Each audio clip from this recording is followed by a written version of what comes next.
Hi. So this next one also feels really big. um, and it covers quite a broad range of, I guess, coping mechanisms that I had developed over the years. We all have them. So our nervous systems will always be designed in a way to protect us based on what it needed to do in order for us to survive when we were young.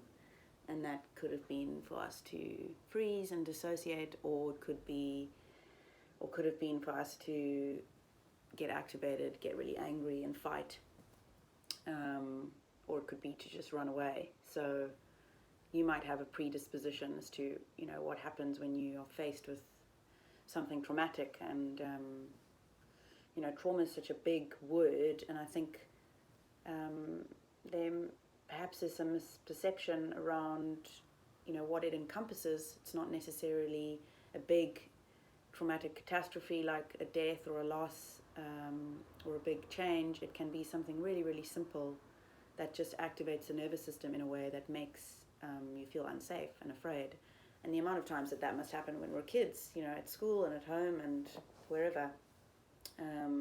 And it also helps us to build resilience in finding ways to cope. But human beings are not taught, or don't have natural instincts like animals do, how to discharge stress in the body, energy, activation, charge. So that's something that I've learned a lot about over the past few years. And I think what I really would be covering in this video is my change from being a really anxious and depressed person to feeling really free from that, and doing so in a way that has really suited me, and that's been mainly without medication. And something that I really tapped into whilst I was really sick in this pregnancy with hyperemesis, was like the importance of modern medicine. And pharmaceuticals do have a place, and I'm not going to say that they don't, but for me personally, with regards to my mental health, I wasn't at a position where I felt like I needed to use them in order to get better. I had a number of resources, and I had opportunities to get better in a way that was, for me, more suitable in a holistic way. But back to the sickness, like I had to be medicated, and the last times I was pregnant, I chose not to go on the medication because I was so worried it was going to do something. And those pregnancies didn't go well, and I didn't take the medication. So I was at such a desperate point, and I was just like, the doctor said that they were safe and that I was more at risk of being dehydrated than I would be in taking any medication. So I decided to take them, and I really connected to that. Like, wow, is this how people with mental health issues feel around, like, it's medication or die kind of thing, like that's literally how I felt. I was like, if I don't start to feel better, like, I don't know, I don't want to be alive, I was so ill. So I really want to, take note of that as I speak about this. But the way of life that really supported me in overcoming my anxiety and depression started when I went to rehab and got sober. So there were a lot of, for me, physical things that were impacting how I was feeling. So the substances I was using and the way I was eating or not eating was exacerbating my anxiety and depression. So as soon as I looked at that and kind of cleared that up, then I would find other ways to cope. And for me, like OCD and obsessive compulsive thinking, and anxiety was a very natural state for me. That was my nervous system's predisposition. And I feel like I'm at a place now where, like, I don't wake up in the morning with anxiety anymore. I don't have sleepless nights. Like the reason that I drank so much also back then was mainly because I was trying to black myself out so I could go to sleep. Like I could not quiet my mind.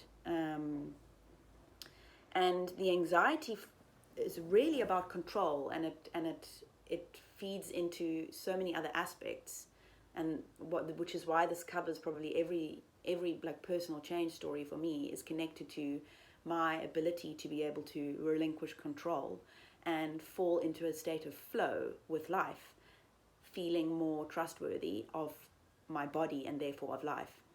And that's where embodiment really comes into it, because if we don't feel safe in our own bodies, if we feel like being with ourselves is an uncomfortable thing, and we're constantly looking for something to help satiate that feeling, then the world is also going to be unsafe. And we're going to be going out into the world going, I'm scared and I don't feel safe, make me feel safe. And that just perpetuates more feelings of not feeling safe. Because essentially the nervous system is looking for those situations that would have happened when you were younger, to recreate those situations so it can complete the motor plan. It wants to complete it. So it's like an incomplete circle when we're stuck in a trauma loop. We go back, forward, back, forward, back, forward. And when healing happens, we go all the way around. And suddenly we're completing the loop and we're not getting stuck in the same trajectory of that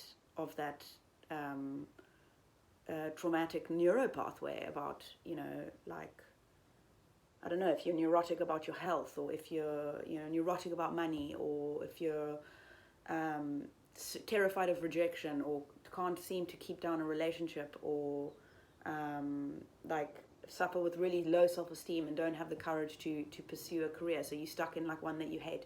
All of these are loops that we keep ourselves stuck in until we heal. And healing really happens when we allow change to take place, because we're going to keep hitting our heads against the same wall. If we keep doing the same thing, we're going to keep getting the same results. So what was this? I watched a video last night or sometime yesterday, one of these guys that I follow on Instagram, and he's like I think it's called like a functional coach. I really respected the way that he does his work, because he incorporates a lot of trauma and nervous system stuff. And he talks about how people are so creative at stopping. We're so creative when it comes to giving up. Like, we're so good at like not believing in ourselves, and like being negative's not the right word, but being self-deprecating and coming up with stories as to why we can't do things. Or we're so fucking creative at it. What if we used that energy actually towards